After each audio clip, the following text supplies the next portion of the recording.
have become China's fundamental principles, which include, respecting legitimate security concerns of all countries, resuming peace talks, resolving the humanitarian crisis, keeping nuclear power plants safe, and ensuring stability of global industrial and supply chains. President Xi maintains that China's position paper on Ukraine reflects the broadest common understanding of the international community on this crisis, and the plan has been, I feel like, constructive in mitigating the crisis so far.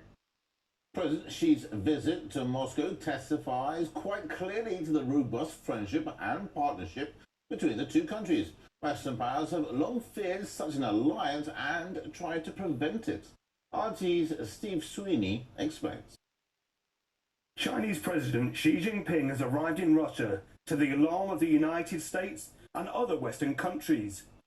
Days before he landed, the International Criminal Court issued an arrest warrant against President Vladimir Putin in what some have seen as a politically motivated move to undermine the deep ties between the two nations.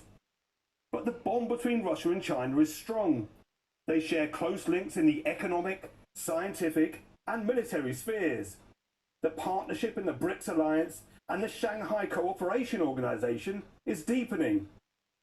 Washington has long opposed Russia-China relations, which it views as a threat to a US-dominated unipolar world. Here's a reminder of some of its previous statements.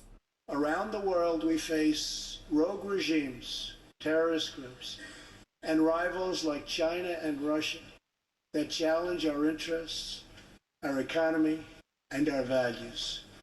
In confronting these horrible dangers, we know that weakness is the surest path to conflict, and unmatched power is the surest means to our true and great defense. You can't call them our friends if they're building weapons that can destroy the United States of America, and therefore we have to develop the capability to respond.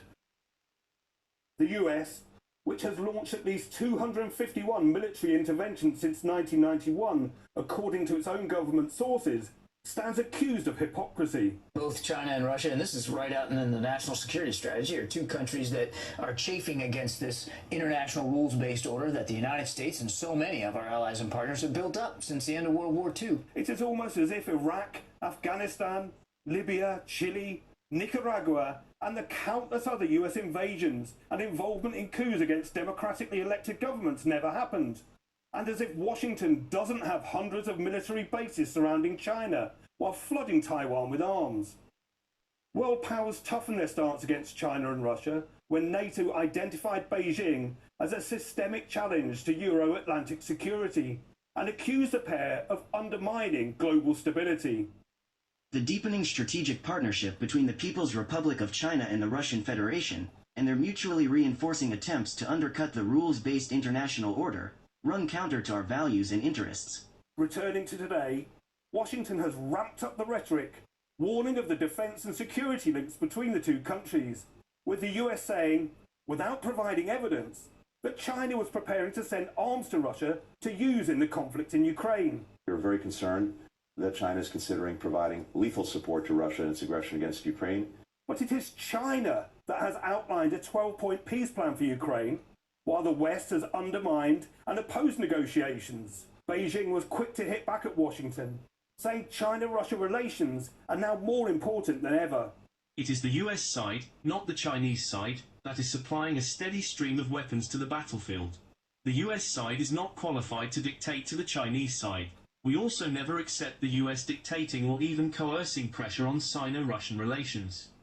The more unstable the world becomes, the more imperative it is for China and Russia to steadily advance their relations.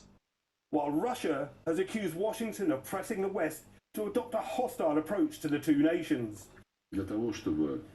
In order to pursue their course of domination, primarily in the interest of containing Russia and China, the Americans lack their own forces, which is why they need what they are doing now, not a partial but a complete mobilization of the Western camp.